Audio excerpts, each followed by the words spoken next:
చాలా టైం తర్వాత సిద్ధార్థ్ హీరోగా నటించిన లేటెస్ట్ మూవీ 3BHK అటు తమిళ్లో ఇటు తెలుగులో ఒకే రోజున రిలీజ్ అయింది.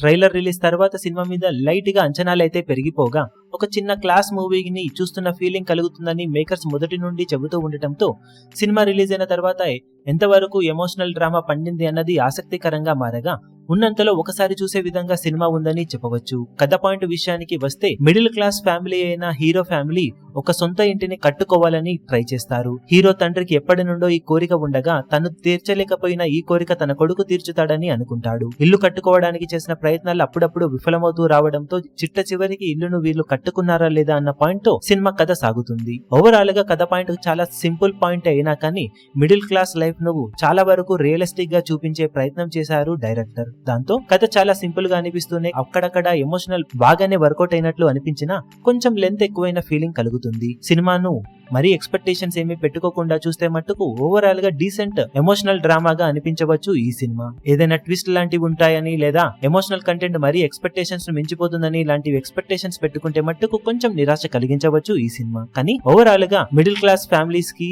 రెగ్యులర్ ఆడియన్స్ కి రొటీన్ సినిమాలు చూసి బోరు కొడితే ఇలాంటి సినిమాలు చూసి ఎంకరేజ్ చేయవచ్చు. ఒక డిఫరెంట్ అటెంప్ట్ అని చెప్పవచ్చు ఈ సినిమాకు. పెద్దగా ఎక్స్పెక్టేషన్స్ పెట్టుకోకుండా సినిమాకు వెళ్తే ఉన్నంతలో ఒకసారి చూడొచ్చు అనిపించేలా ఉంటుంది 3BHK మూవీ. ఓవరాల్ గా సినిమాకు మేమిస్తున్న rating 2.5 stars out of 5 stars. మీరు సినిమా చూసినట్లయితే మీకు సినిమా ఎలా అనిపించిందో కింద కమెంట్ సెక్షన్ లో చెప్పండి. ఈ వీడియో మీకు నచ్చినట్లయితే లైక్ చేయండి, షేర్ చేయండి, ఛానల్ ను సబ్స్క్రైబ్ చేయడం మాత్రం మరవకండి. ఏ చిన్న అప్డేట్ ను మిస్ అవ్వకూడదు అనుకుంటే బెల్ ఐకాన్ ను ప్రెస్ చేయండి.